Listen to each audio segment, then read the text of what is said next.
game on MLB Network Radio. And in order to do that, you find all types. We just talked with a college athlete whose life is about to change. And now we talk with a high school athlete who really has ramped up his success in his game, playing at the highest level. He's at South Lake Carroll High School. That is a household name amongst high school programs. So he's been challenged his entire time. He's committed to go to Arizona State University. So we know the history with that program and how Willie Bloomquist hopes to continue to grow it. We are chatting with a talented middle infielder. This is Ethan Mendoza out of Bedford, Texas. Ethan, thanks for spending time with us. We appreciate it. Thank you for the invitation. I got to start with the most recent thing in your life, and then I definitely want to go back. But recency bias has me asking you about the MLB Draft League. You took it on, and you really, really did well. I mean, the advanced metrics were showed out for you, a ton of great contact, a ton of dangerous contact, handling fastballs, all the stuff. I'll give our listeners the numbers.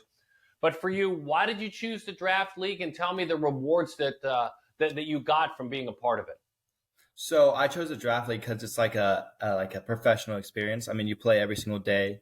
You get to the field about 10, 11. I mean, you really get to choose, but I got there probably really early. I would go eat breakfast there, probably work out, swing a little bit, chill.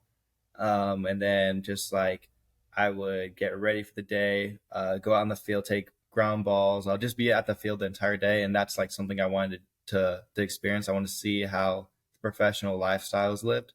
And that's really what like made me choose the MLB Draft League, just because you get to play every single day. And the competition over there is great. I mean, someone I just faced from, I think, Taiwan, he was like 98. He just got signed on an international contract.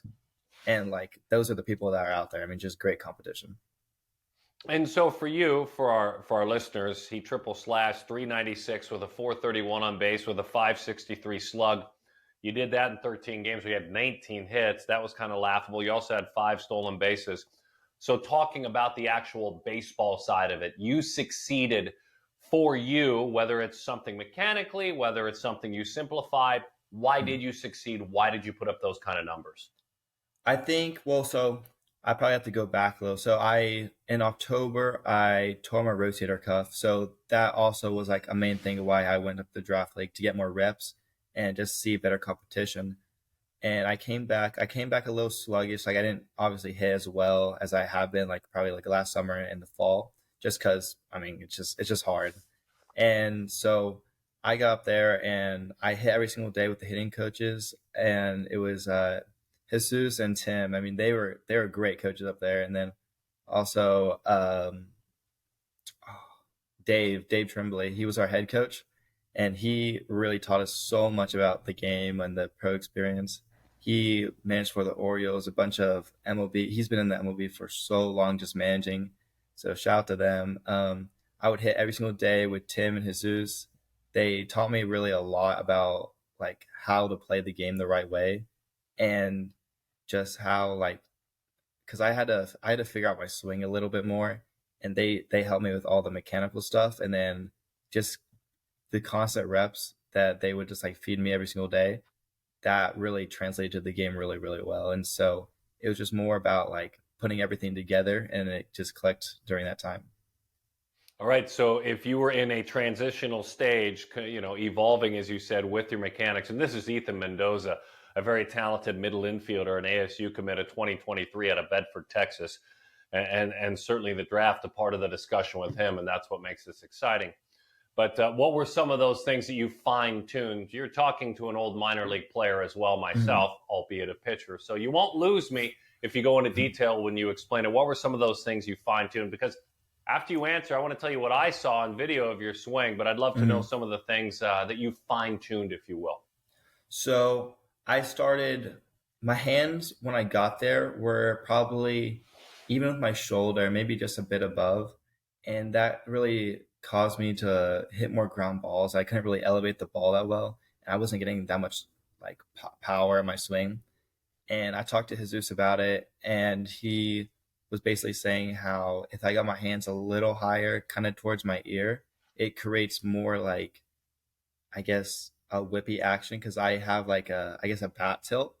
And so the knob, or the cap of the bat, I guess, right when I'm about to swing, it kind of goes towards the ground, and that creates like a whipping action that I started using, and that was kind of a big thing for me. And because I kept hitting everything on the ground, I kept topping everything, but I figured out how to get like kind of my top hand through, and my bat pass started coming along a lot better with like all the tee work we were doing and a bunch of these drills. Wow, what a great answer. So what I saw, and by the way, kudos to you. It's not for everyone, but you take advantage of the world of content creation on your behalf. You're your own advocate, and this is just my opinion, being a newbie in studying you. Your YouTube page is incredibly strong. Games that you play in, your highlights are edited. A couple of times you set up one of these phones or something similar and took indoor BP. Just dealt with swinging the bat and showed your side swing. You're quiet to violent. Does that sound fair? Because there is not a big old leg kick which has you leaning back. There is not a toe tap timing mechanism. Man, your base and your legs are quiet, and then you are very violent. If I'm close on that, tell me what I'm seeing.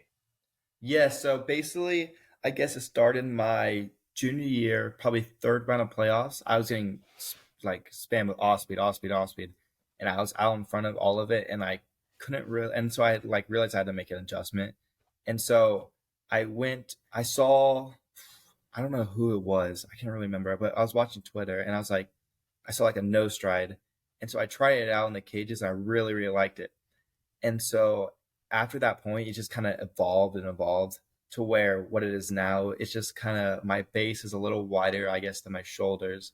And I just kind of get into my legs a lot more. And it's just really about like, I wouldn't say leaning back as much, but I try to get into the most athletic position I possibly can with like my legs and my hands.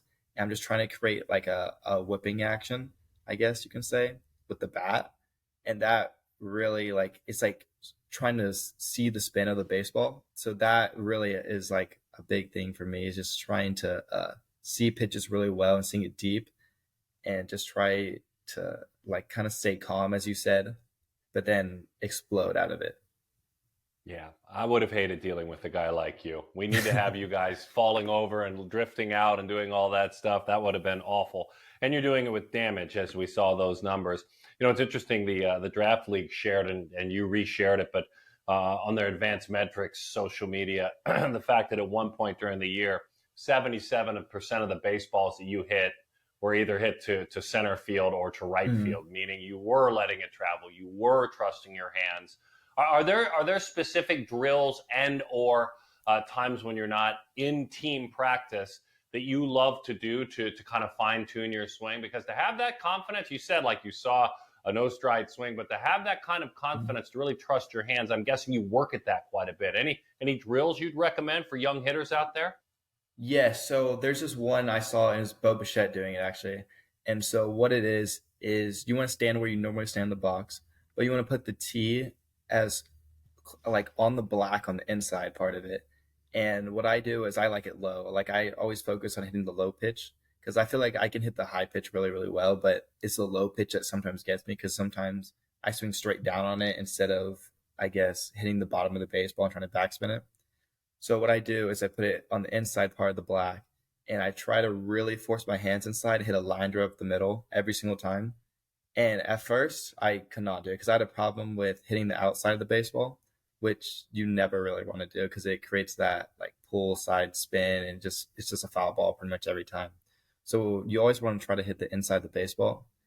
And so during the drill, you set it up really far inside, and you try to keep your hands as close as you can to your body, and just hit a line drive up the middle, and then try be really consistent with that.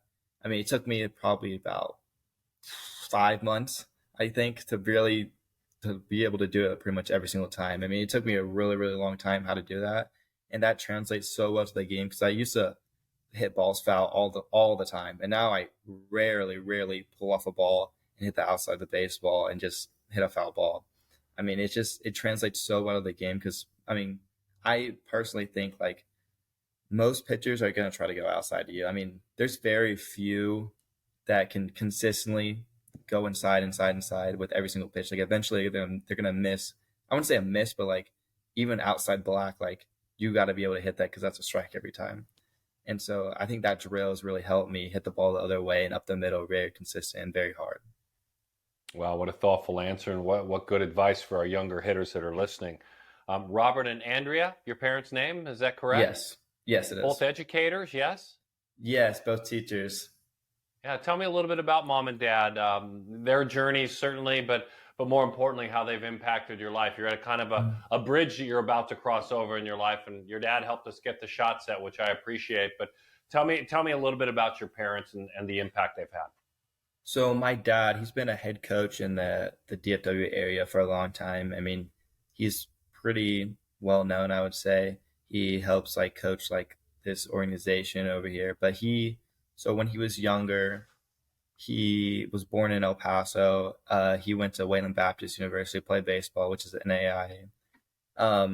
He played a little bit of professional baseball, which is, I mean, he's played like independent ball, which I mean, it's still like above college, so I guess that's good for him. But he knows so much about the game and like how to play it the right way, I guess, because that's kind of how I learned how to play it.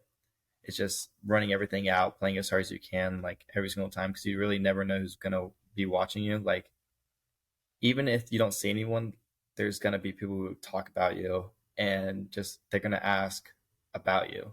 So he's always taught me that and just how to play everything the right way. I mean, he after independent ball, he like tore I think his ACL and became a coach down here. He coached when we won our state championship for Carroll last year.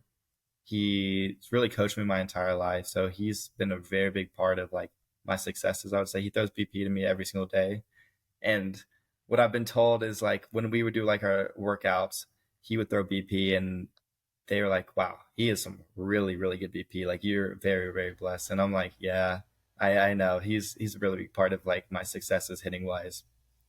And then my mom, was she grew up in Colorado.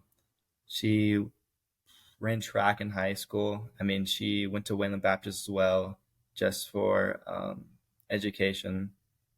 And then they met. My parents met in college. They got married.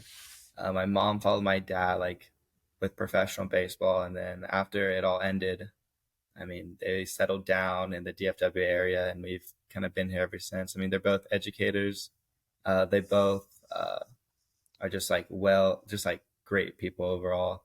I mean, they're always trying to help. Like I have three other siblings, and my sister just got done playing uh, volleyball in Chicago for like really really good team. I mean, she's getting scouted already. Like 2 weeks ago, I think recruiting opened up, and she already is getting like a bunch of phone calls. So she's dominating over there on the volleyball side as well as like I am on the baseball side. And then I got two younger brothers, Lincoln and Jet, who are 9 and 7, and they're just like they bring them to all their games. They're super supportive parents. They're just like probably I would say the key to like all of our successes. Wow. Wow. What a great answer that is. Ethan Mendoza, one more minute with him as we get to know a man who's going to a unique part in his life. And he's earned the right, especially with the successful travel high school career and then this run in the MLB Draft League. For you, it's been interesting because, understanding all that you've gone through, you made your commitment to ASU a little bit later in the journey, correct? Yes. Okay, tell me how ASU earned your commitment. I love Willie Bloomquist. Covered him as a major league player when I was an announcer, and now as a head coach, I'm one of the voices of the Pac-12 network. How did you and Willie click?